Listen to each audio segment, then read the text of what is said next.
Hi everyone. Bread custard sweet ఎలా చేయాలో ఈరోజు ఈ వీడియోలో చూసేయండి. చాలా యమ్మీ అండ్ డెలీషియస్ స్వీట్ ఇది. చాలా ఈజీ ప్రాసెస్ కూడా. ముందుగా మనమైతే కొన్ని బ్రెడ్ స్లైసెస్ తీసుకొని సైడ్ ఇలాగా ఎడ్జెస్ని కట్ చేసేసుకోవాలి. వాటిని తర్వాత మళ్ళీ ఇలా 4 పీసెస్గా స్క్వేర్ షేప్లో కట్ చేసుకోండి. సర్వ్ చేసుకునేటప్పుడు కానీ అండ్ తినడానికి కానీ ఇలా చిన్న చిన్న పీసెస్ చాలా ఈజీగా ఉంటుంది.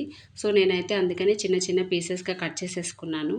చూసారా, ఇట్లా కట్ చేసుకోవాలి పీసెస్. తర్వాత స్టవ్ మీద ఒక ప్యాన్ పెట్టుకొని గీ వేసుకోవాలి. బ్రెడ్ గీలో వేయించుకుంటే చాలా టేస్టీగా కూడా ఉంటుందండి.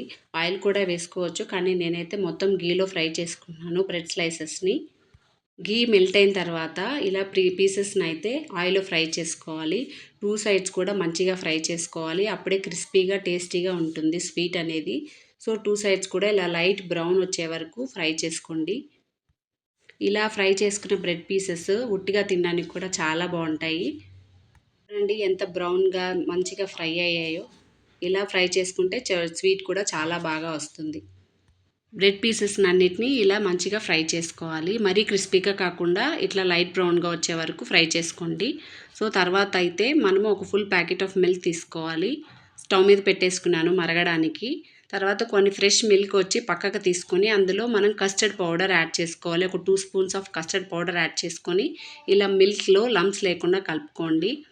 మనం స్టవ్ మీద పెట్టుకున్నాం కదా, ఆ పాలు కూడా ఇలా మిక్స్ చేస్తూ ఉండాలి.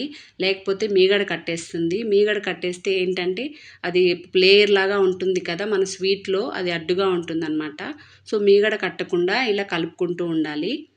పాలు మరగడానికి వచ్చినప్పుడు మనం మిక్స్ చేసుకున్న కస్టర్డ్ పౌడర్ మిల్క్ ఉంది కదండి, అవి మామూలు మరిగినప్పుడు పాలల్లో కలుపుకోండి.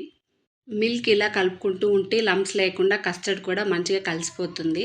తర్వాత అయితే దాంట్లో మనకి స్వీట్కి సరిపడేంత షుగర్ యాడ్ చేసుకోండి. నేనైతే ఇక్కడ ఒక 4 full spoons of sugar add చేసుకున్నాను. చూసారా థిక్నెస్, కస్టర్డ్ కలిపాం కదా, మిల్క్ కూడా బాగా థిక్గా ఫామ్ అయిపోయిందండి. స్టవ్ ఆఫ్ చేసుకున్న తర్వాత కూడా మిల్క్ ఇలా మిక్స్ చేసుకుంటూ ఉండాలి, మీగడ కట్టకుండా. తర్వాత అయితే మనము ఒక చిన్న బౌల్ తీసుకొని అందులో మనం ఫ్రై చేసుకున్న బ్రెడ్ స్లైసెస్ని ఇలా పెట్టుకోండి. 1 బై 1 ఇలాగా అరేంజ్ చేసుకోవాలి. మనం కస్టర్డ్ కలిపిన మిల్క్ ఉంది కదండి, అది మరీ ఎక్కువ చల్లగా అయిపోనీయకుండా దాని ముందే ఇలా అరేంజ్ చేసేసుకొని దాని మీద ఆ పాలు పోసేసుకోండి. ఎందుకంటే మరీ చల్లగా పోతే ఇక్కడ బ్రెడ్ అనేది కొంచెం వేడి మీద అయితే తొందరగా నానుతుంది. మరీ చల్లగా పోతే అది అంతగా నానదు. అందుకని చెప్పి కొంచెం మీడియం హీట్గా ఉన్నప్పుడే ఆ పాలని వీటి మీద పోసుకోండి. లేయర్ అరేంజ్ చేశాను చూసారా, దాని మీద అంతా అట్లా మిల్క్ మునిగేంత వరకు పోసుకోవాలి. తర్వాత నేను సెకండ్ లేయర్ ఇట్లా అరేంజ్ చేస్తున్నాను. అది కూడా మునిగేంత వరకు మిల్క్ పోసుకుంటే చాలా బాగుంటుంది. మంచిగా ఇది జ్యూసీగా అయిపోతుంది. బ్రెడ్ అనేది మిల్క్లో మంచిగా మెల్ట్ అయిపోయి జ్యూసీగా ఉంటుంది స్వీట్ అయితే. అది మిల్క్ పోసిన కాసేపు కొంచెం బయట పెట్టి మీరు వెంటనే అయినా సర్వ్ చేసుకోవచ్చు.